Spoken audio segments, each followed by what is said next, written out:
नमस्ते नमस्ते good morning सबैलाई good morning everyone The cost push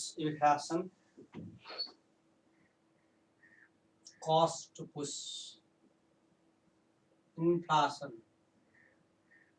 और यसैलाई हामी supply side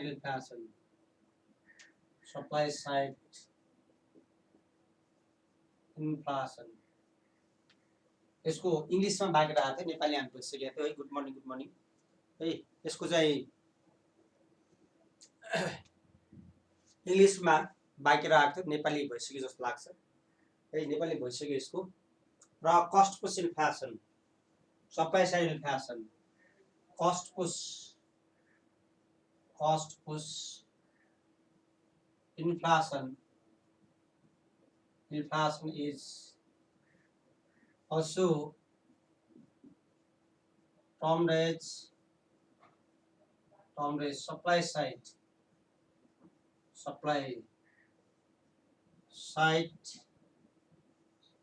inflation. So under classical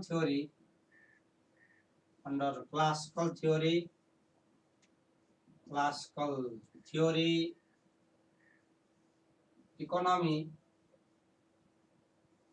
is based on full employment of resources, full employment of resources. The full employment refers to full employment refers to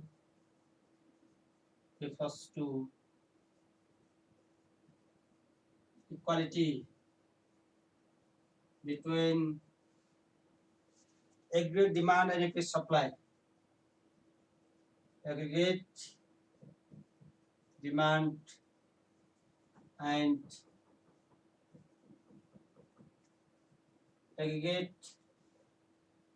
supply. Aggregate demand and supply. Full employment resources. So like morning, good morning everyone. Classical थियो अस्ति अहिले के भने पढ्दै थियौं यो अस्तिको नेपाली भइसकेको छ इंग्लिशमा है यो cost push inflation is also termed as supply side inflation. Under classical theory economy is based on पूर्ण रोजगारीको सिद्धान्तमा फुल इम्प्लोयमेन्ट भनेको aggregate demand equal aggregate supply AD is equal to AS यो भनेको full employment resources full employment of resources full employment of resources full employment of resources full employment resources full employment of resources aggregate demand aggregate supply full employment resources fall in aggregate supply means fall in aggregate supply full employment condition a given demand fall in aggregate supply that is AS at given demand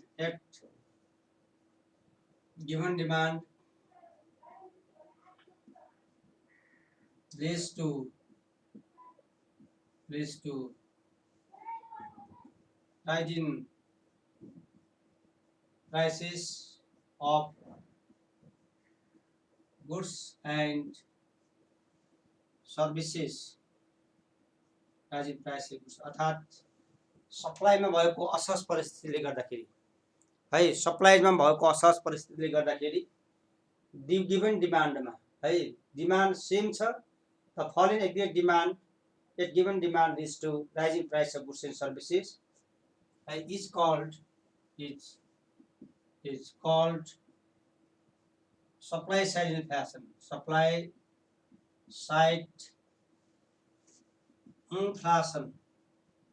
side inflation.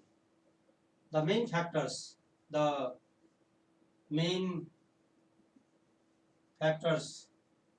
of supply side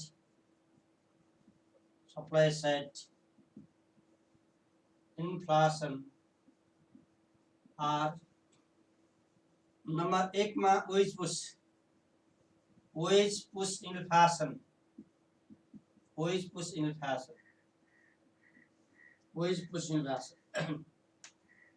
अथवा demand pull inflation भने के भन्ने हेर्नुहोस् हामीले पूर्ण रोजगारीको अवस्थापछि फुल employment पछि डिमान्डमा वृद्धि भयो भने डिमान्ड पुल इन्फ्लेसन के थियो भने की पोइन्ट है full employment condition aggregate demand aggregate supply equal भइसकेपछि डिमान्डमा भएको वृद्धिले प्राइस बढ्छ भन्नेको थियो भने सप्लाई साइड इन्फ्लेसनमा डिमान्ड इक्वल सप्लाई अथवा फुल इम्प्लोइमेन्ट कन्डिसन पछि आपूर्तिमा असहज आपूर्ति घट्यो है की पोइन्ट ध्यान दिनुपर्ने डिमान्ड साइड इन्फ्लेसनमा increase in demand at given supply demand side इन्फ्लेसनमा increase in demand at given supply छ भने यो सप्लाई साइड इन्फ्लेसनमा fall in supply at given demand अर्थात् फुल इम्प्लोइमेन्ट कन्डिसनमा डिमान्ड इक्वल सप्लाई भएको कन्डिसन पछि आपूर्तिमा भएको असहज परिस्थितिले सप्लाई घट्यो कारणले गर्दाखेरि वस्तु तथा सेवाको मूल्यमा वृद्धि हुने इन्फ्लेसनलाई सप्लाई साइड इन्फ्लेसन भनिन्छ मेन फ्याक्टर वेज पुश अर्थात् ज्यालाद्वारा प्रेरित मुद्रास्फीति भयो है ज्यालाद्वारा प्रेरित मुद्रास्फीति ज्यालाद्वारा प्रेरित मुद्रास्फीति ज्वालाद्वारा प्रेरित मुद्रास्फीति ज्वालाद्वारा प्रेरित है ज्यालाद्वारा प्रेरित अनि यसमा wage push inflation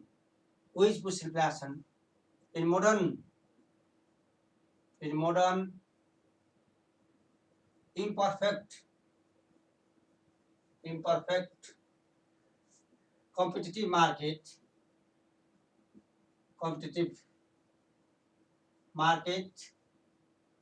modern competitive market labor union are powerful labor union are powerful labor union demand the labor union demand for higher wage rate without increase in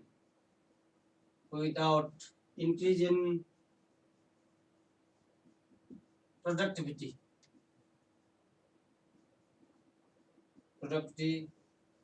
causes rise in cost of production, fall in supply and rise in price.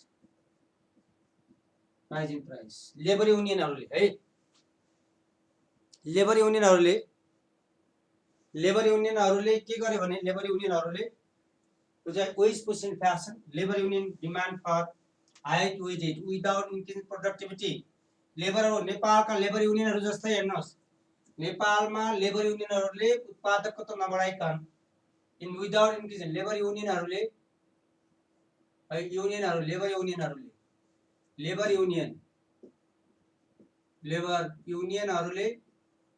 के को demand भने demand for higher wage रेटले cost बढाउँछ cost production यसले गर्दा market price यो aggregate supply घट्छ aggregate supply गरे प्राइस बढ्छ without increase in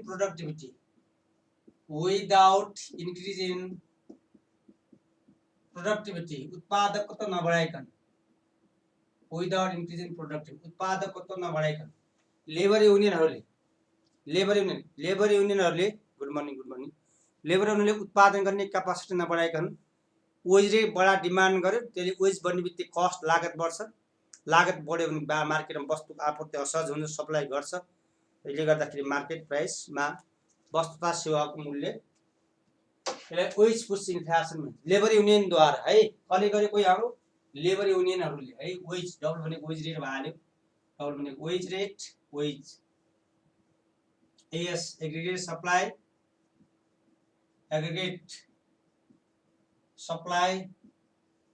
P means price level aggregate supply मा वृद्धि भएपछि aggregate supply अनि त्यस्तै गरेर अर्को नम्बर 2 मा बी पोइन्टमा के थियो भने profit push inflation. Profit push inflation यो अस्तिकै है, तपाईँ अस्ति नेपालीमा भएको थियो, नेपालीमा भएको थियो, इङ्ग्लिसमा बाँकी रहेको थियो। प्रॉफिट पुश हो, त्यसले अलिक फास्ट गरेर आयो। Profit push inflation. Profit push इन्फ्लेसनमा तपाईँको इम्परफेक्ट कम्पिटिटिभ मार्केटमा और ओलिगोपोली मार्केटमा इन इम्परफेक्ट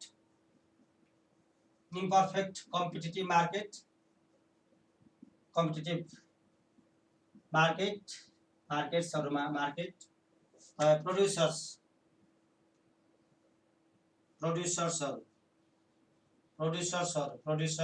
और फर्म्स कार्टेल each other एकअर्का कार्टेल गर्छन् each other to maximize profit margin by reducing तपाईँको supply. But this condition also known as black economy, black market economy or market कालो बजार हेर्नुस्। दुई वा दुईभन्दा बढी फर्महरु मिलेर है, वस्तु तथा सेवाको आपूर्तिमा असहज परिस्थिति सिर्जना गराएर वस्तु तथा सेवाहरूको आपूर्तिमा असहज परिस्थितिको सिर्जना गरेर है, आपूर्तिको असहज परिस्थिति गरेर प्रॉफिट बढाउनको लागि जुन मार्केट प्राइस बढाउँछन् दैट इज कॉल्ड के भन्छ हाम्रो यो प्रॉफिट पुश। अब्जेक्टिभ चाहिँ नाफा कमाउने उद्देश्यले फर्महरुले आपसमा है कार्टेल गरे, सिन्डिकेटबाट कार्टेल कोलिजनबाट फर्महरुको कोलिजन, कार्टेलबाट सर्टेज सप्लाई, फर्महरुको कार्टेलिङबाट फर्महरुको कार्टेलिङबाट फर्म्सहरुले कार्टेलिङ गर्ने, फर्म्सको कार्टेल्स और सम्झौता एग्रीमेन्ट हेर्नुस्। एग्रीमेन्टबाट के गर्ने यहाँले एग्रीगेट सप्लाई घटाउने अनि के बढाउने भने प्राइस बढाउने हेर्नुस्। फर के को लागि भने फर हायर प्रॉफिट मार्जिन धेरै नाफा कमाउनको लागि, धेरै नाफा कमाउने उद्देश्यले हायर प्रॉफिट मार्जिन धेरै प्रॉफिट नाफा कमाउने फर्म्सहरुले कार्टेल्स सम्झौता गरेर वस्तुको सप्लाई सर्टेज क्रिएट गराएर हेर्नु। जस्तै यो कहिलेकाहीँ ग्यासहरु पसलहरुले यो पेट्रोल पम्पहरुले बजारमा पेट्रोल छैन, ग्यास छैन भनेर वा अरु वस्तुको सप्लाई सर्टेज गराएर मूल्य बढ्ने प्रॉफिट पुश इन्फ्लेसन भयो। एउटा चाहिँ के भयो वेज पुश इन्फ्लेसन, अर्को चाहिँ के त यो चाहिँ प्रॉफिट पुश भयो। अर्को next one is supply shock थियो है। Next one is supply shock inflation.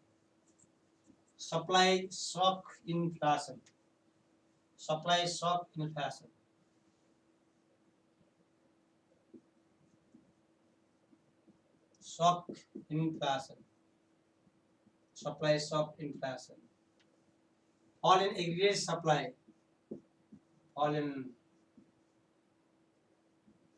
aggregate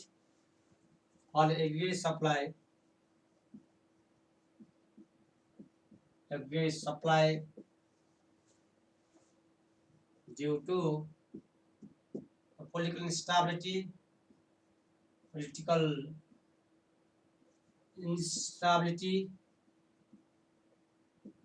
natural disaster, प्राकृतिक प्रकोप, natural disasters, strike, etc. भन्दा strike etc. causes rise in price of goods and services. Rising price of goods and services. Supply side inflation का factors हरु एक मा wage push, labour द्वारा प्रेरित मुद्रास्फीति, अर्को चाहिँ प्रॉफिट द्वारा प्रेरित मुद्रास्फीति, अर्को चाहिँ के भयो भने आपूर्तिमा तपाईको सक, सप्लाईमा सक है, झट्का सप्लाईमा लाग्यो झट्का, सप्लाईमा भएको असर परे प्राकृतिक विपदका कारणले गर्दा। यो चाहिँ केका कारणहरू भने सप्लाई साइड इन्फ्लेसनका कारणहरू भयो भने डिमान्ड साइड इन्फ्लेसनका कारण के भनेको थियो अहिले ट्याक्स रेटमा कमी आयो भने, डिमान्ड पुल इन्फ्लेसनमा ट्याक्स रेटमा कमी भयो भने है, ट्याक्स घट्यो भने एग्रिगेट डिस्पोजल इन्कम बढ्छ, इन्कम लेभल बढ्न थाल्छ, किन्न सक्ने क्षमता बढ्छ। त्यसले गर्दा एग्रिगेट कन्जम्सन डिमान्ड बढ्छ, कन्जम्सन डिमान्ड बढ्यो भने एग्रिगेट डिमान्ड बढ्छ, डिमान्ड बढ्यो मूल्य बढ्छ। नम्बर 1 मा है डिमान्ड पुल इन्फ्लेसनको नम्बर 1 मा फल इन ट्याक्स रेट, करको दर दायरा कम भयो, इन्कम ट्याक्स घट्यो भने घटेको इन्कम ट्याक्सको कारणले गर्दाखेरि पिपुलहरुको कन्ज्युमरहरुको चाहिँ डिस्पोजल इन्कम बढ्छ, कन्जम्सन डिमान्ड बढ्छ, कन्जम्सन डिमान्ड बढेपछि टोटल एग्रिगेट डिमान्ड बढ्छ, बढेको एग्रिगेट डिमान्डले प्राइस बढ्छ। 1 नम्बरमा अर्को चाहिँ यहाँले increase in government expenditure, increase in government सरकारी खर्चमा भएको वृद्धिको कारणले गर्दाखेरि सरकारले खर्च बढायो, बजेट डिफिसिट ल्यायो भने मार्केटमा मनीको सप्लाई बढ्छ, सरकारले खर्च बढायो भने पब्लिक लेभलको इन्कम लेभल बढ्छ, इन्कम बढ्यो भने कन्जम्सन बढ्छ अनि एग्रिगेट डिमान्ड बढ्छ, डिमान्ड प्राइस बढ्छ। अर्को चाहिँ मार्केटमा मनीको सप्लाई बढ्यो भने मनीको आपूर्ति धेरै भयो भने सेन्ट्रल ब्याङ्कको चाहिँ मनी पोलिसी मार्फत बजारमा मनीको सप्लाई, मनीको प्रवाह धेरै भयो भने, हाम्रो खल्तीमा पैसा धेरै भयो भने एग्रिगेट डिमान्ड बढ्छ, डिमान्ड मूल्य बढ्छ। अर्को जनसङ्ख्या वृद्धि भयो भने हेर्नुहोस् है, नेक्स्ट वान इज जनसङ्ख्यामा भएको वृद्धिको कारणले गर्दाखेरि पपुलेसनमा इन्क्रिज भयो, जनसङ्ख्या वृद्धि भयो भने बढेको जनसङ्ख्याको कारण डिमान्ड एग्रिगेट डिमान्ड बढ्छ, एग्रिगेट डिमान्ड बढ्यो भने प्राइस बढ्छ। These are the causes of demand pull inflation थिए भने सप्लाई साइड इन्फ्लेसनमा नम्बर 1 मा वेज पुश इन्फ्लेसन, ज्यालाद्वारा प्रेरित मुद्रास्फीति, अर्को चाहिँ प्रॉफिट पुश इन्फ्लेसन, नाफाद्वारा प्रेरित मुद्रास्फीति, अर्को त थर्ड वान इज के भन्यो सप्लाई सक, सप्लाईमा झल्का, प्राकृतिक विपत्ति, राजनीतिक अस्थिरता, भूकम्प, बाढी, पहिरो अथवा जस्तै प्राकृतिक विपत्तिको कारणले गर्दाखेरि आपूर्तिमा भएको असहज परिस्थितिले गर्दा मूल्य बढ्छ। यो क्लियर भयो नि? के छ सरिता? सरिता बहिनी, मिना क्लियर भयो नि? गीता, प्रेम, विष्णु, यो थाहा भयो demand pull inflation, cost push इन्फ्लेसनका फ्याक्टर्सहरू है। के रहेछ डिमान्ड पुल र कस्ट पुश इन्फ्लेसनमा मेन की पोइन्टहरू? डिमान्ड पुल र कस्ट पुश इन्फ्लेसनमा है, डिमान्ड पुल र कस्ट पुश इन्फ्लेसनमा है, डिमान्ड पुल र कस्ट पुश इन्फ्लेसनमा के भन्यो मेन तपाईको इम्पोर्टेन्टमा है, मेन फ्याक्टर्समा के छ भने डिमान्ड पुल र कस्ट पुशमा फल इन के भन्यो एग्रिगेट सप्लाई एट है, fall in aggregate supply at full employment resources पछि, फुल इम्प्लोइमेन्टको कन्डिसन पछि एग्रिगेट सप्लाईमा कमी भयो भने वस्तु सेवाको मूल्य बढ्छ भने फुल इम्प्लोइमेन्ट कन्डिसन पछि डिमान्डमा भएको वृद्धिको कारणले गर्दाखेरि है, एग्रिगेट डिमान्डमा भएको वृद्धि, डिमान्ड पुल र कस्ट पुशमा है पहिले क्लियर हुनुहोस्। के भन्यो aggregate demand is equal aggregate supply भएको अवस्था पछि के भयो हेर्नुहोस्, एग्रिगेट डिमान्डमा वृद्धि भयो, सप्लाई त्यही छ सेम छ भने योले गर्दाखेरि प्राइस बढ्छ भने हेर्नुहोस् है। यसलाई के भन्यो भने एग्रिगेट सप्लाई सेम छ, कन्स्टेन्ट छ, तर एग्रिगेट डिमान्डमा त वृद्धि भयो, यसले मूल्य बढाउँछ। यो डिमान्ड पुल इन्फ्लेसन भयो भने सप्लाई साइडमा एग्रिगेट डिमान्डको एग्रिगेट सप्लाई सेम छ, तर यसमा डिमान्ड सेम तर एग्रिगेट सप्लाईमा भएको असहज परिस्थितिले मूल्य बढाउँछ है, मूल्य बढाउँछ। ये हो खास की पोइन्ट जान्नुपर्ने है। की पोइन्ट जान्नुपर्ने के भन्यो डिमान्ड पुल इन्फ्लेसनमा full employment aggregate demand aggregate supply same तर डिमान्डमा वृद्धि भयो भने यसले मूल्य बढाउँछ है। एकातिर हेर्नु सप्लाई साइडमा एग्रिगेट डिमान्ड एग्रिगेट सप्लाई तर एडी इक्वल एडीएस भएको कन्डिसनमा डिमान्ड सेम तर सप्लाईमा भएको आपूर्तिमा भएको असहज परिस्थितिको कारणले गर्दाखेरि है, सप्लाईमा भएको असहज परिस्थितिले गर्दाखेरि वस्तु तथा सेवाको मूल्य बढ्छ है। अनि अब अर्को हामी नेपाल जस्तो डेभलपिङ कन्ट्रीजमा भएको इन्फ्लेसनलाई के भनिन्छ? नेपाल जस्तो डेभलपिङ कन्ट्रीजमा भएको इन्फ्लेसनलाई structural inflation, inflation developing country like Nepal है, इन्फ्लेसन in developing country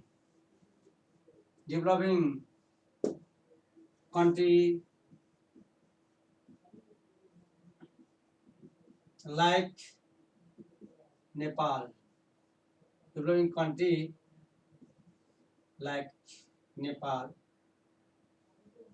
लाई के भनिन्छ नेपालको इन्फ्लेसन डिमान्ड पुल कस्ट कसको हो भन्नुस् नेपालको इन्फ्लेसन भनेको डिमान्ड पुल हो कि कस्ट पुल हो कि बोथ हो के होला हेर्नुस् इम्परफेक्ट कम्पिटिटिभ मार्केट भनेको कोलिजन गर्ने मार्केट सिन्डिकेट गर्ने मार्केट इम्परफेक्ट कम्पिटिटिभ मार्केट भनेको कोलिजन हुने सिन्डिकेट हुने मार्केट आपसमा सम्झौता गर्ने दुई वा दुई भन्दा बढी फर्महरु आपसमा मिलेर सम्झौता गर्ने मार्केटलाई सिन्डिकेट मार्केट भनिन्छ है सम्झौता गर्ने मार्केट दुई वा दुई भन्दा बढी फर्म अहिलेको बजारमा जस्तै पेट्रोलियम फर्महरुले व्यवसायहरुले ग्यास पसलहरुले स्कुल कलेजहरुले जुन आपसमा के गरेको छ हेर्नुस् सिन्डिकेट सम्झौता गरेको मार्केटलाई के भनिन्छ हाम्रो इम्परफेक्ट कम्पिटिटिभ मार्केट भनिन्छ है अहिलेको बजार जो सिन्डिकेट कोलिजन गर्ने सम्झौता गर्ने बस व्यवसायहरु देख्नुमा सबै बस व्यवसायहरु स्कुल कलेजहरुले के गर्ने सम्झौता गर्ने मार्केटलाई के भनिन्छ हाम्रो इम्परफेक्ट कम्पिटिटिभ मार्केट दुई वा दुई भन्दा बढी फर्महरु मिलेर है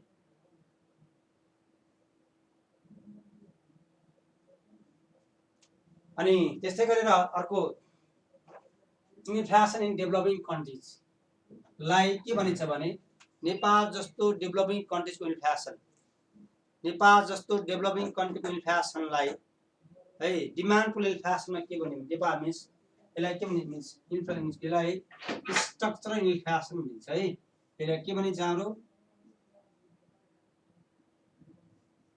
स्ट्रक्चरल इन्फ्लेसन स्ट्रक्चर संरचनागत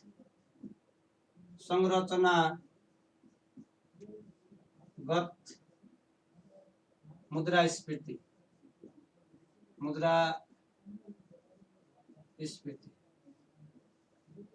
संरचनागत मुद्रास्फीति नेपाल जस्तो डेभलपिङ कन्ट्रीको इन्फ्लेसनलाई नेपाल जस्तो डेभलपिङ कन्ट्रीजको इन्फ्लेसनलाई संरचनागत इन्फ्लेसन भनिन्छ नेपाल जस्तो डेभलपिङ कन्ट्रीजको इन्फ्लेसनलाई संरचनागत इन्फ्लेसन अर्थात् यसलाई के भनिन्छ हाम्रो भने स्ट्रक्चरल इन्फ्लेसन नेपाल जस्तो डेभलपिङ कन्ट्रीको इन्फ्लेसन संरचनागत बनावट है बनावट है संरचनागत इन्फ्लेसन भनिन्छ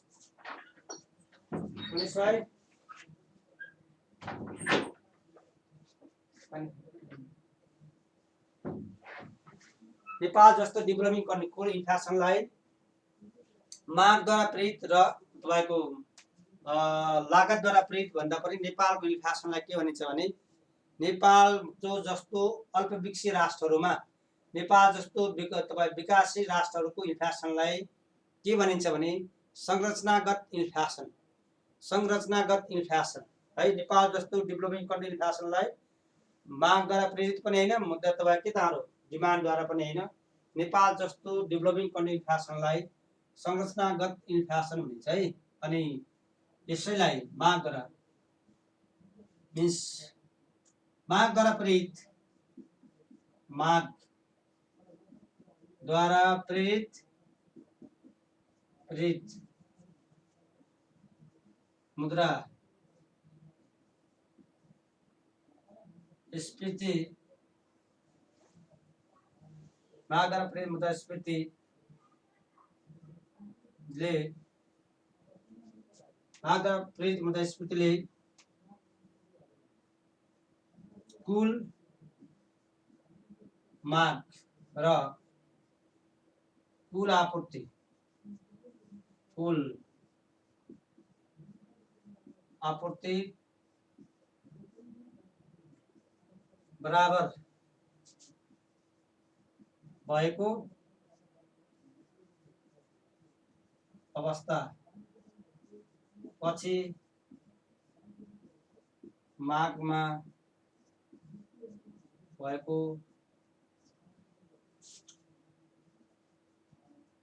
वृद्धिले मूल्य स्तरमा वृद्धि देखाउँछ मागद्वारा प्रेरित मुद्रास्फीति भने के भन्यो भने कुल माग aggregate demand aggregate supply aggregate demand aggregate supply equal यो भनेको फुल इम्प्लोइमेन्ट हो पूर्ण रोजगारीको सिद्धान्तले चाहिँ के हो पूर्ण रोजगारी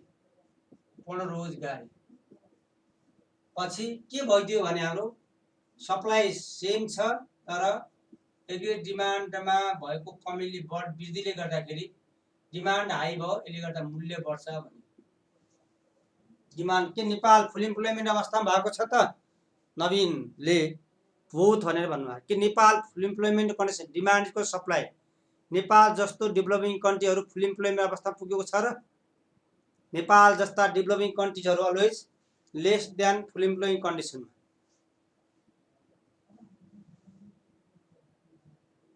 नेपाल चाहिँ अलवेज केमा छ हाम्रो लेस देन फुल इम्प्लोइमेन्ट त्यसले नेपाल डिमान्ड पुल इन्फ्लेसन पनि हैन हेर्नुस् नेपालमा एग्रिगेट डिमान्ड एग्रिगेट सप्लाई पुगेकै छैन त्यो डिमान्ड पुल पनि हैन त्यसैगरी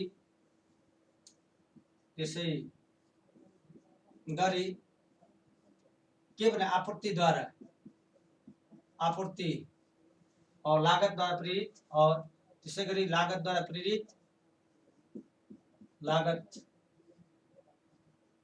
द्वारा प्रेरित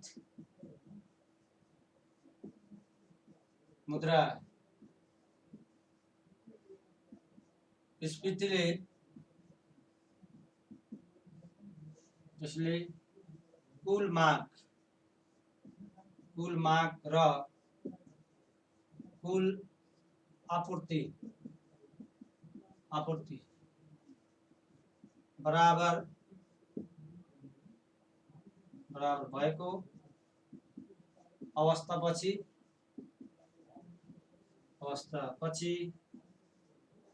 आपूर्तिमा भएको कमी और आपूर्तिमा भएको वा आपूर्तिमा भएको असहज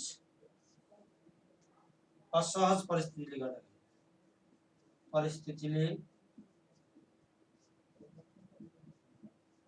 गर्दा वस्तु तथा सेवाको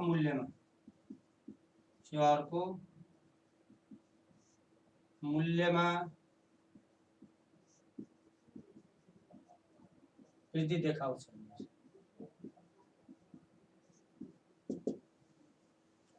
डिमान्ड पुल इन्फ्लेसन र cost push inflation demand pull र cost push inflation demand pull inflation र cost push inflation demand pull inflation र cost push inflation demand pull इन्फ्लेसनमा के भन्यो के भएको इन्फ्लेसन भन्यो भने सप्लाई साइड इन्फ्लेसनमा डिमान्ड साइड इन्फ्लेसनमा सप्लाई से डिमान्ड वृद्धि भयो भने सप्लाई साइड इन्फ्लेसनमा एग्रिगेट सप्लाई एग्रिगेट डिमान्ड बराबर भएको अवस्थापछि डिमान्ड सेम तर सप्लाईमा कमी आयो भने यसले गर्दाखेरि वस्तु सेवाको मूल्य बढ्छ यसलाई सप्लाई साइड इन्फ्लेसन भनिन्छ यसलाई डिमान्ड साइड इन्फ्लेसन भनिन्छ है यो सप्लाई साइड डिमान्ड साइड तर नेपाल जस्तो अल्पविकसित राष्ट्रहरुमा है नेपालको के कन्डिसन फुल इम्प्लोइमेन्ट अवस्था पुगेको छ र नेपाल जस्ता डेभलपिङ कन्ट्रीजको इन्फ्लेसनहरु है नेपाल जस्ता डेभलपिङ कन्ट्रीजहरु न त पूर्ण रोजगारीको अवस्थामा पुगेका छैनन् फुल इम्प्लोइमेन्टको अवस्थामा पुगेका छैनन् नेपाल जस्तो डेभलपिङ कन्ट्रीजका चाहिँ कन्डिसनको अवस्थाहरु नेपाल जस्तो डेभलपिङ कन्ट्रीजको चाहिँ कन्डिसन्सहरु है नेपाल जस्तो डेभलपिङ कन्ट्रीको इन्फ्लेसन चाहिँ है अब के भनिन्छ डिमान्ड पुल पनि हैन कस्ट पुश किनभने नेपाल जस्ता डेभलपिङ कन्ट्रीजको इन्फ्लेसन चाहिँ किन डिमान्ड पुल र किन कस्ट पुश भएन भने नेपाल जस्ता डेभलपिङ कन्ट्रीहरु पूर्ण रोजगारीको अवस्थामा पुगेको अवस्थामा छैन एक भाइ सुन्न धेरै गफ जस्तो माथि पनि एउटा लेख्नुभयो तल अर्को कमेन्ट गर्नु सुन्नुस् त पहिले आन्सर सिधै सुन्दै जानुस् त माथि यो होला भन्नुभयो तल त्यो होला भनेर क्वेशन रेज गर्नुस् त सुन्नुस् त पहिले तपाईको माथिकै आन्सरमा माथिकै म ठीक हो भनिदिइहाल्थे नि त तर फेरि माथि हैन भने तलको दुईटा डिबेटको आफै क्वेशन कमेन्ट गर्नुस् त यहाँ सुन्नुस् के भने नेपाल के भन्यो नेपाल जस्तो डेभलपिङ कन्ट्रीजहरु यो अवस्थामा पुगेको छैन पूर्ण रोजगारीको अवस्थामा पुगेको छैन। हेर्नुहोस्, नेपाल जस्ता डेभलपिङ कन्ट्रीहरू पूर्ण रोजगारीको अवस्था। नेपाल जस्ता डेभलपिङ कन्ट्रीका के अवस्थामा छैन। यदि हेर्नु डिमान्ड ठुलो हो भने त के हुनु पर्यो, कन्ट्री पूर्ण रोजगारीको अवस्थामा पुगेपछि डिमान्ड बढ्यो भन्ने हुन्छ। सप्लाई साइड हो भने पूर्ण रोजगारीको अवस्थापछि आपूर्ति घट्यो भने हुन्छ। तर नेपाल जस्ता है तर नेपाल जस्ता अल्पविकसित राष्ट्रहरू विकसित राष्ट्रहरू पूर्ण रोजगारीको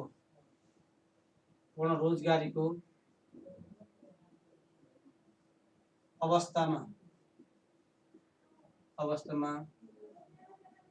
पुगेका छैनन्। हेर्नुहोस्, नेपाल जस्तो डेभलपिङ कन्ट्रीका तपाईँको राष्ट्रहरू पूर्ण रोजगारीको अवस्थामा पुगेको छैन। त्यसैले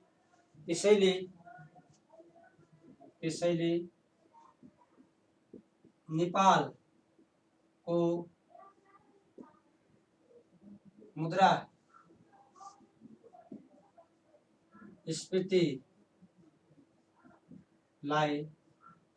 संरचनागत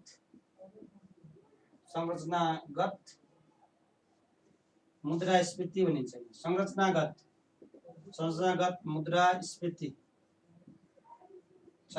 मुद्रास्फीति भनिन्छ। नेपाल जस्ता डेभलपिङ कन्ट्रीको इन्फ्लेसनलाई संरचनागत मुद्रास्फीति भनिन्छ। नेपाल जस्तो डेभलपिङ कन्ट्रीजहरू, विकसित राष्ट्रहरू, अल्पविकसित राष्ट्रहरू पूर्ण रोजगारीको अवस्थामा पुगेको छैन। त्यसैले यो नेपाल जस्ता अल्पविकसित राष्ट्रको इन्फ्लेसनलाई संरचनागत मुद्रास्फीति, नेपाल जस्तो अल्पविकसित राष्ट्रको मुद्रास्फीतिलाई के भनिन्छ भने संरचनागत मुद्रास्फीति। बनावट है, के बनावटहरू भने संरचनागतमा के पर्छन् भने के बनावट पर्छ भने मुख्य तपाईँ संरचनागत तत्त्वहरूमा है, संरचनागत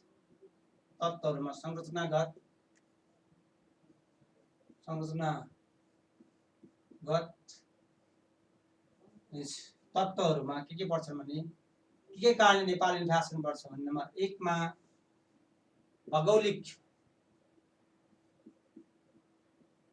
भौगोलिक बनावट, भौगोलिक तपाईको संरचना, भौगोलिक संरचना बनावट, भौगोलिक संरचना और बनावट, संरचना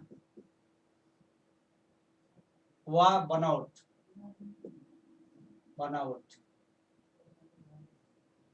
भौगोलिक बनावट, देशको भौगोलिक बनावट, संरचनागत बनावट भएको। संरचना भने देशको भौगोलिक संरचना हेर्नुहोस्, भौगोलिक संरचना हेर्नुहोस्, देशको भौगोलिक संरचनाको कारणले गर्दाखेरि नेपालमा इन्फ्लेसन रेट, नेपाल भौगोलिक रूपमा भूगोलको हिसाबमा 3 भागमा डिभाइड भएको छ। हिमाल, पहाड, तराई। हेर्नुहोस्, नेपालको भौगोलिक बनावट अनुसार नेपाललाई 3 भागमा वर्गीकरण गरेको छ, हिमाल, पहाड, तराई। थोरै लेख्ने धेरै लेखिँदैन छ। नेपालको भौगोलिक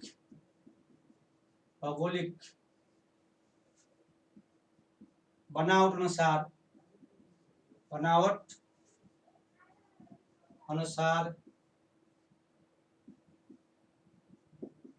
नेपाललाई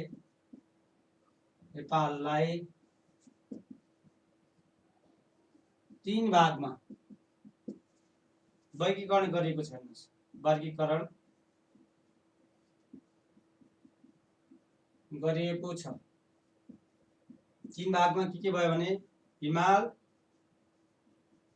अनि 2 मा पहाड र तराई। थर्ड पोइन्ट तराई, यो भौगोलिक बनावटको कारणले गर्दाखेरि। र तेस्रोमा तराई, हिमाल चाहिँ, तराई चाहिँ खाद्यान्नको है मिन्स भौगोलिक बनावट। अनि यसमा चाहिँ हिमाल, पहाड, तराई र तराई चाहिँ के हाम्रो भने नेपालको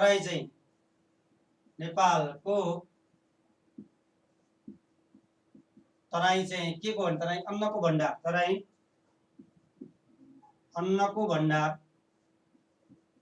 अन्नको भण्डार अनि हिमाल पहाड चाहिँ हिमाल र पहाड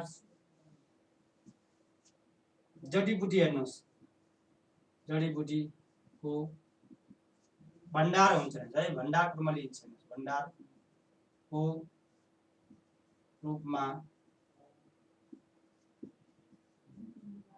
लिइन्छ हिमाल पहाड तराई र अब यसमा देखाउन खोजेको के हो भने है हिमाल पहाड तराईमा तराईमा उत्पादन भयो हेर्नुहोस् तराई अन्नको भण्डार हिमालमा तर पहाडमा चाहिँ के हाम्रो जडीबुटीहरू तपाईँ फलफुलहरू पाइन्छ र तराईमा उत्पादन भएको यसमा चाहिँ के भने नेपालमा भौगोलिक बनावटको कारणले गर्दाखेरि नेपालको भूगोलको चाहिँ कारणले गर्दाखेरि नेपालमा चाहिँ उत्पादन लागत भन्दा नेपालको बनावटको कारणले नेपालको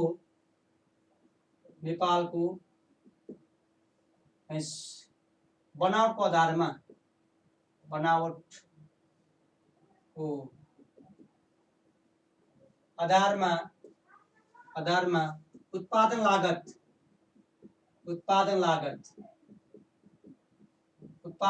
भन्दा नेपालको उत्पादन लागत भन्दा नै उत्पादन भएको भयो तराईमा उत्पादन भएको धान हिमाल र पहाडमा पुर्याउँदाखेरि उत्पादन लागत भन्दा ट्रान्सपोर्टेसन कस्ट है ट्रान्सपोर्टेसन यातायात तपाईको यातायात खर्च बढेनस् यातायातमा लाग्ने खर्च ढुवानी खर्च लागत भन्दा ढुवानी खर्च हेर्नुहोस् ढुवानी खर्च वा लागतमा वृद्धि भए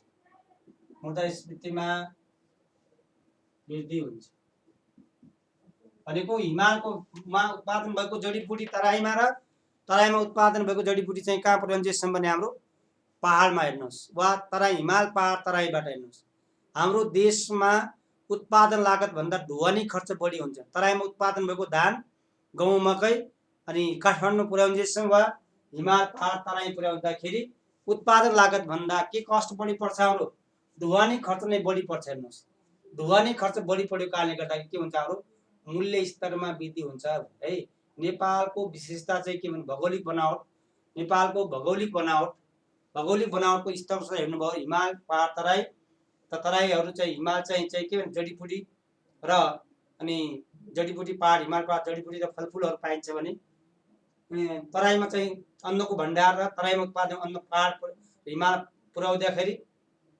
उत्पादन लागत भन्दा ढुवानी खर्च बढी र हिमालबाट उत्पादन भएका तथा जडीबुटीहरू तराई पुर्याउँदैसम्म उत्पादन लागत बढी पर्ने भएको कारणले गर्दा नेपालमा इन्फ्लेसन भनेको यो एक नम्बर नेपालको संरचनागत भौगोलिक बनावट भयो है नेपालको भौगोलिक बनावटको कारणले गर्दाखेरि मुद्रास्फीति नेपाल जस्ता डेभलपिङ कन्ट्रिजहरूको इन्फ्लेसन नेपालमा इन्फ्लेसन बढ्नुको कारण के भने यसलाई संरचनागत हेर्नुहोस् के को संरचना भयो त एउटा भौगोलिक संरचना भन्नुहोस् है भौगोलिक संरचना भयो भने नम्बर 2 मा कल्चरल एनालिसिस नम्बर 2 मा सांस्कृतिक तथा धार्मिक संरचना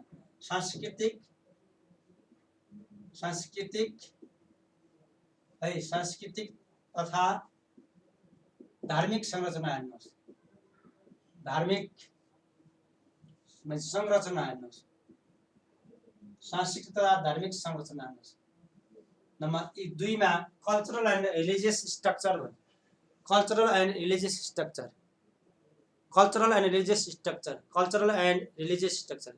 सांस्कृतिक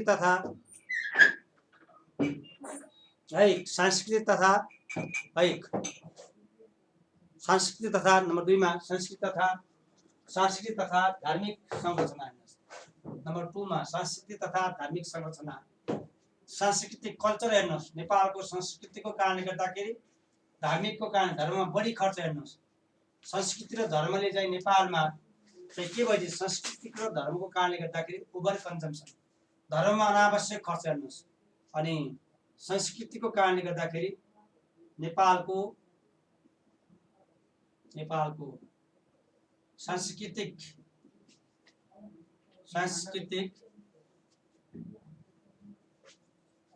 सांस्कृतिक र धार्मिक बनावटको कारणले गर्दाखेरि बनावटको कारणले अति उपभोग अति उच्च खर्च उपभोग खर्च अति उपभोग अनि अनावश्यक तपाईँ अनावश्यक पूजा आजामा खर्च अनावश्यक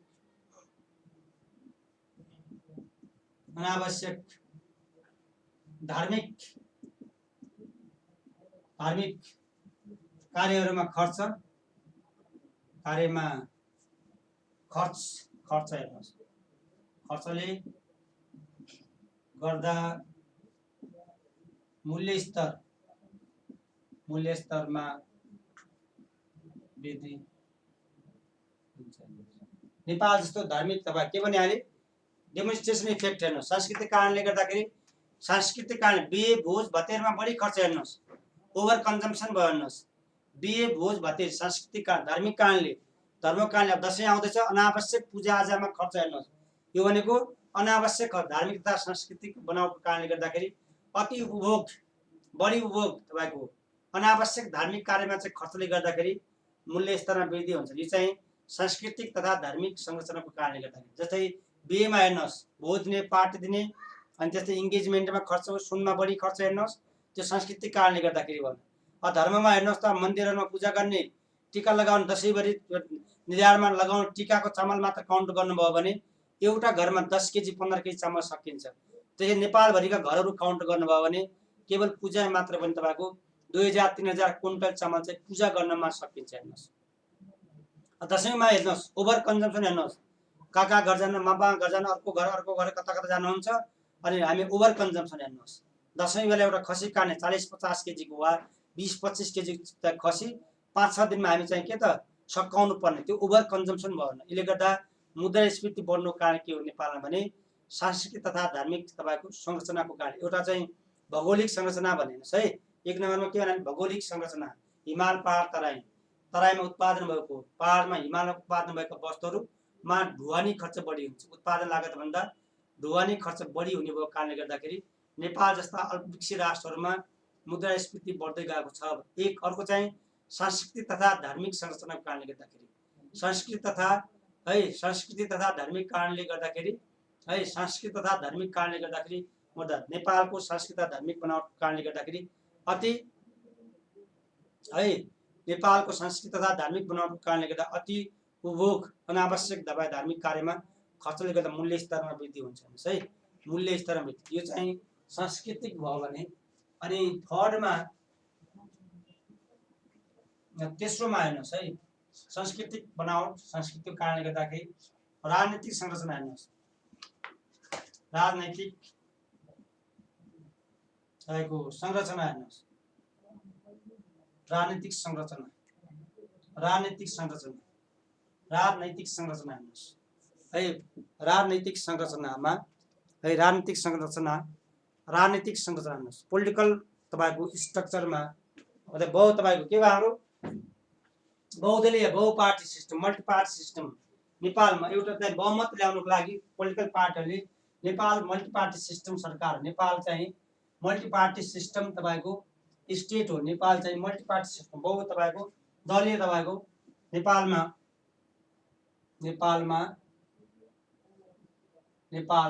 बहुदलीय तपाईँको नेपाल बहुदलीय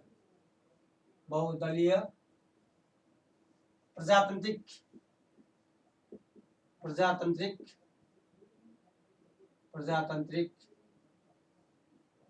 मुलुक हो हेर्नुहोस् मुलुक बहुदलीय मुलुक हो हेर्नुहोस् मल्टिपार्टी सिस्टम नेपाल चाहिँ बहुपार्टी हेर्नुहोस् है बहुपार्टी मल्टिपार्टी तपाईँको र यहाँ कसैले बहुमत ल्याउँदैन हेर्नुहोस् त जित्नुको लागि हेर्नुहोस् त मिन्स बहुमत प्राप्त गर्नुको लागि बहुमत प्राप्त गर्नको लागि राजनीतिक दलहरूले दलहरूले अनावश्यक खर्च गरे। हेर्नुहोस्, अनावश्यक खर्च गरे राष्ट्रमा मूल्य स्तरमा वृद्धि गर्छन्। मूल्य स्तरमा वृद्धि हुन्छ। देउरमा चुनावको बेला, इलेक्सन बेला तपाईँलाई त कति थाहा छ नि त, इलेक्सन बेला प्रत्येक पार्टीले जित्नुपर्ने हेर्नुहोस्, एनी आऊ जित्नुपर्ने हेर्नुहोस्, जित्नुपर्ने बहुमत ल्याउनु पर्ने। अनि जित्नको लागि के गर्नुपर्ने, पोलिटिकल दलहरूले चाहिँ बढीभन्दा बढी चाहिँ खर्च गर्नुपर्ने हेर्नुहोस् है, बढीभन्दा बढी खर्च गर्नुपर्ने है, बहुमत ल्याउनुको लागि, जित्नुको लागि बढीभन्दा बढी चाहिँ मत ल्याउनुको लागि बढीभन्दा बढी खर्च गरेर अनावश्यक खर्च गरेर बजारमा इकोनोमीमा इन्फ्लेसन रेट बढाउने यो चाहिँ राजनीतिक संरचना हो। राजनीतिक संरचना तपाईँ के हुनुहोस् भने, के तपाईँ धेरै जसो तपाईँहरू के लेख्नुहुन्छ, नेपालको इन्फ्लेसन भनेको डिमान्ड पुल वा कसैले कस्ट पुस दुवै, डिमान्ड पुल पनि होइन कस्ट पुस। नेपालको इन्फ्लेसनलाई के भनिन्छ भने संरचनागत इन्फ्लेसन भनिन्छ भने तपाईँले आन्सर सबै कुरा जान्नु भएको। नेपाल इन्फ्लेसन बढ्नुको कारण के, तपाईँलाई सबै थाहा छ, हामी डे टु डे लाइफमा थाहा छ इन्फ्लेसन केले बढ्यो भनेर। तपाईँ डिमान्ड पुल कस्ट पुस, नेपाल जस्तो डेभलपिङ कन्ट्रीमा के गर्ने भने स्ट्रक्चरल संरचनागत इन्फ्लेसन बनावटको आधारमा, देशको भौगोलिक बनावट, देशको संस्कृति तथा तपाईँ के धार्मिक बनावट, देशको राजनीतिक बनावट, अब त्यसै सरकारको संरचना हेर्नुहोस्, राज्यको संरचना हेर्नुहोस्, तपाईँ सरकारको संरचना, अर्को चाहिँ फोमा सरकारको संरचना हेर्नुहोस्, सरकारी संरचना, सरकारको संरचना हेर्नुहोस्, संरचना। नेपालमा अहिले कुल तपाईँको राज्य सरकारहरू, नेपालमा कुल सरकार हेर्नुहोस्, कुल सरकार 761 वटा छन्। हेर्नुहोस्, 761 वटा रहेका छन्, कुल सरकार रहेका छन्। अनि यी सरकारहरूको चाहिँ के भने के खर्च हेर्नुहोस्, प्रशासनिक खर्च बढी। हेर्नुहोस्, प्रशासकीय खर्च बढी। यी सरकारहरूको यी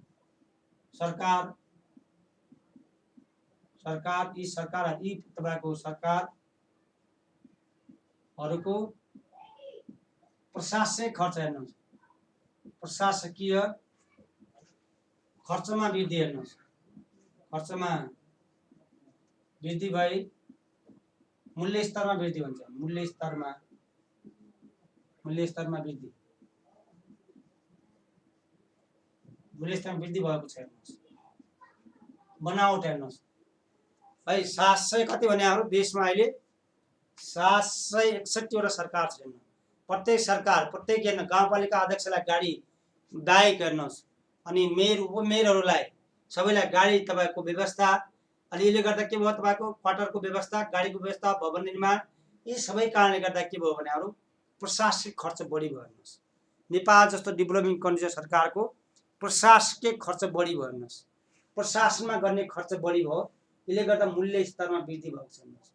प्रशासकीय खर्च वृद्धि। हेर्नुहोस्, अर्को चाहिँ हाम्रो चाहिँ विनिमय दर है, विनिमय दरको कारणले गर्दा नेपालको विनिमय दर भारतसँग विनिमय दर, अब लास्ट पोइन्ट के लेख्नु, विनिमय दर नेपालको भारतसँग स्थिर विनिमय दरको कारणले गर्दा विनिमय दर 5 मा विनिमय दर प्रणाली, विनिमय दर प्रणाली हेर्नुहोस्, नेपालको भारतसँग, नेपालको मुद्रा भारतसँग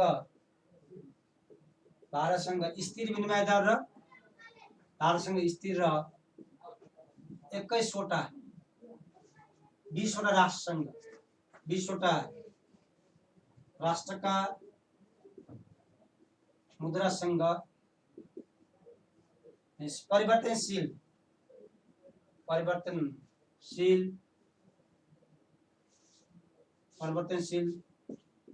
विनिमय दर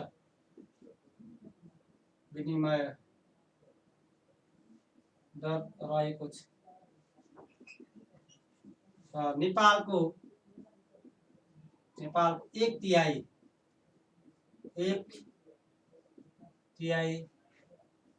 मुद्रा स्फीति भारतबाट आयातित हुन्छ। आयातित हुन्छ।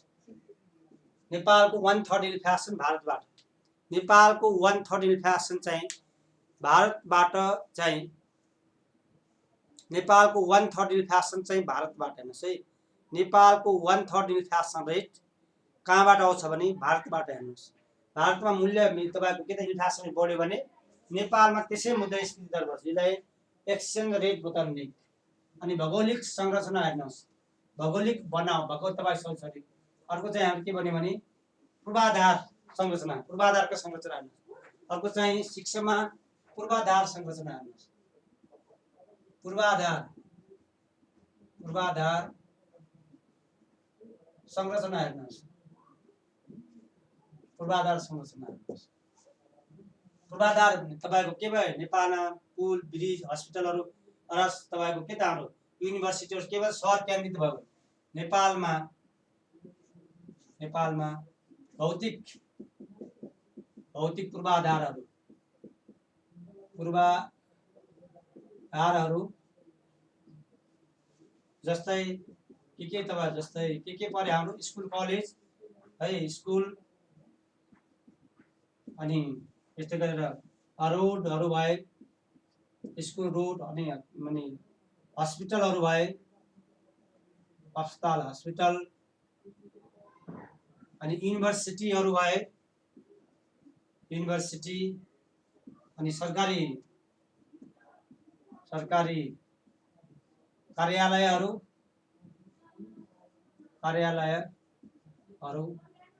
सहर केन्द्रित। हेर्नुहोस्,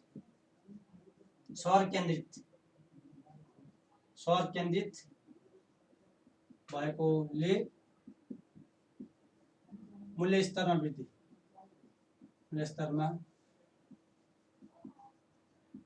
भएको छ।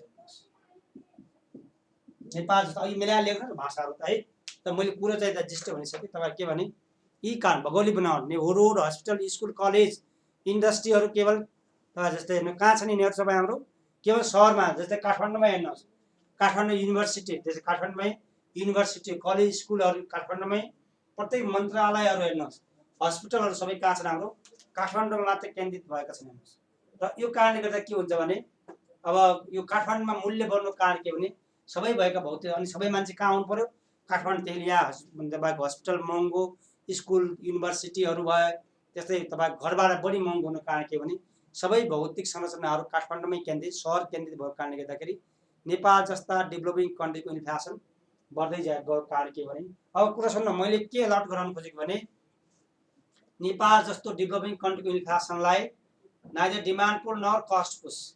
नेपालको inflation neither demand pull nor cost push inflation, neither demand pull nor cost push inflation है, neither demand pull nor cost.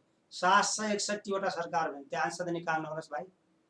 761 वटा सरकार छन्। धेरै चाहिँ कमेन्ट गर्ने, धेरै चाहिँ थाहा छैन बरु कसरी सोध्नु। 453 कति तपाईँ नेपालमा कति छन् सरकारहरू? 761 वटा सरकारहरू छन् है। 761 सरकारका प्रशासनिक खर्चहरू है, प्रशासनिक खर्चहरू है, प्रशासनमा हुने खर्चहरू इक्जाममा सोध्दा क्वेसन आइहाल्छ भाइ। यहाँ क्वेसन सुन्ने भाइ सपोर्ट भाइ, इक्जाममा आएको छैन, अहिले डिस्कस है, म डिस्कस गरिहाल्छु कुन कसरी सोधेको छ भने। पहिले यहाँ कोर्स सकाउनु पर्यो कि इन्फ्लेसनको सक्यो भने मात्र बल्लमा इन्फ्लेसन क्वेसन गर्ने है। नेपाल जस्तो डेभलपिङ कन्ट्रीको इन्फ्लेसनलाई स्ट्रक्चरल इन्फ्लेसन भनिन्छ है। नेपाल जस्तो डेभलपिङ कन्ट्रीको इन्फ्लेसनलाई स्ट्रक्चरल इन्फ्लेसन भनिन्छ है। मैले अलर्ट गराउन खोजेको, धेरै जसोले के गर्नुहुन्छ, डिमान्ड पुल पनि मजाले, कस्ट पुश पनि मजाले लेख्नुहुन्छ, तर नेपालको इन्फ्लेसन के हो भने बनावट, भौगोलिक बनावट, सांस्कृतिक बनावट, धार्मिक बनावट। अहिले त तपाईँ गफ धेरै लेख्नुहोस् कि मजाले मिलाएर लेख्नुहोस्। म जस्ट अलर्ट गराएको भने नेपालको इन्फ्लेसन डिमान्ड पुल पनि होइन, कस्ट पुश पनि होइन, यी पोइन्टहरू लेख्नुहोस्। भौतिक पूर्वाधार हेर्नुहोस्, भएका सबै संरचना सहर केन्द्रित हेर्नु। काठमाडौँमा किन महँगो धेरै भयो भने भएका संरचनाहरू सबै के हुन्छन् भने काठमाडौँमै छन्। तपाईँ अझ जिल्लाका सदरमुकाम पनि भएका हस्पिटल, कलेज, स्कुल चाहिँ सदरमुकाम केन्द्रित भएको कारण सदरमुकाम बढी महँगो भएको छन् संरचनाहरू है। भौगोलिक बनावटको कारणले गर्दाखेरि नेपाल जस्तो डेभलपिङ कन्ट्री इन्फ्लेसन बढेका कारणहरू भौगोलिक बनावट राजनीति बनावट हेर्नुहोस्, बहुमत ल्याउनु पर्ने, जित्नै पर्ने, खर्च गर्नु पर्यो हेर्नुहोस्। गाउँपालिका अध्यक्ष वडा अध्यक्ष जित्नुको लागि चुनावको बेला बढीभन्दा बढी खर्च गर्नुपर्ने हेर्नुहोस्। इलेक्सन चाहिँ बढी खर्च, त्यसले गर्दा इन्फ्लेसन रेट बढ्छ, त्यसले मनी सप्लाई बढाउँछ, इन्फ्लेसन रेट बढाउँछ। अर्को चाहिँ के हो नि तपाईँ पूर्वाधारको कारणले गर्दाखेरि, अर्को विनिमय दर होइन, भारतबाट आउँछ हाम्रो, भारतसँग हाम्रो चाहिँ के छ भने ओपन बोर्डरको कारणले गर्दाखेरि सबै सामान भारतबाट ल्याउँछौँ र भारतमा मुद्रास्फीति बढ्ने, नेपालमा स्वत मुद्रास्फीति बढ्छ हेर्नु, मुद्रा तपाईँको मूल्य इन्फ्लेसन रेट बढ्छ। अर्को चाहिँ के भन्यो, पोलिटिकल भन्यो, राजनीतिक भयो, गभर्मेन्ट स्ट्रक्चर सरकारको बनावट, यति 761वटा सरकारको प्रशासनिक खर्च हेर्नु, भवन बनाउँदा खर्च हेर्नुहोस्, सबैलाई गाडी चाहिन्छ हेर्नुहोस्, बाइक गाडी सुविधाहरू दिँदै सरकारको पैसा बढी सकिन्छ। यसले गर्दा इकोनोमीमा इन्फ्लेसन रेट बढ्छ। यो चाहिँ नेपाल जस्तो डेभलपिङ कन्ट्री हुने इन्फ्लेसन। ल यो नेपालीमा भयो, भोलि इङ्ग्लिस हामी भोलि गरौँला। ल आजले यति गरौँ, यो मजाले याद गर्नु, लेखेर याद गर्नु, यो लेखी गर्नुपर्छ नि है। ल यो लेखेर याद गर्नुहोस् इन्फ्लेसनको, भोलि हाम्रो इन्फ्लेसन युनिट सकिन्छ है। अब तपाईँले देख्नु भएको क्वेसन स्टेट आउँदैन, अफिसर लेभलभन्दा बढी गाह्रो, फोर्थ लेभलमा क्वेसन, यो चाहिँ तपाईँहरूको लेभलमा बढी क्वेसन गाह्रो सोधिरहेको छ हेर्नुहोस्। राष्ट्र ब्याङ्कले अफिसर लेभलभन्दा पनि, राष्ट्र ब्याङ्कको अफिसर लेभल सिधा स्टेट क्वेसन आउँछ, त्यहाँ कोर्स धेरै छ हेर्नुहोस्, यी लेभलमा कोर्स धेरै छ, तर क्वेसन चाहिँ बढी गाह्रो चाहिँ यो फोर्थ लेभलमा, त्यसले सबै पढाउनु कारण यो हेर्नुहोस्। डिमान्ड पुल कस्ट पुस मात्रै सबै पढाउनु कारण के हो भने यहाँ क्वेसन जन गाह्रो सोधिरहेको छ, कम्पिटिसन धेरै भएको कारण यो लेभलमा, कम्पिटिसन धेरै हुने भएको कारण यो लेभलमा क्वेसन बढी गाह्रो सोधेको छ है। त्यो चिमलिङ राईले सर क्लास कति भन्ने थाहा, जुन दिन क्लास सकियो त्यही दिन थाहा हुन्छ कतिवटा क्लास लाग्ने है, थाहै नै हुँदैन कति दिनमा सकिन्छ भनेर, कति दिनमा सकिन्छ थाहा नै हुँदैन, जुन दिन सक्यो त्यही दिन थाहा हुन्छ कति दिन लाग्छ भनेर। अहिले थाहा हुन्छ एक दिनमै भन्ने ठ्याक्कै टार्गेट मिल्दैन, क्लास अब रेगुलर गर्छु है। हस् हस् ल।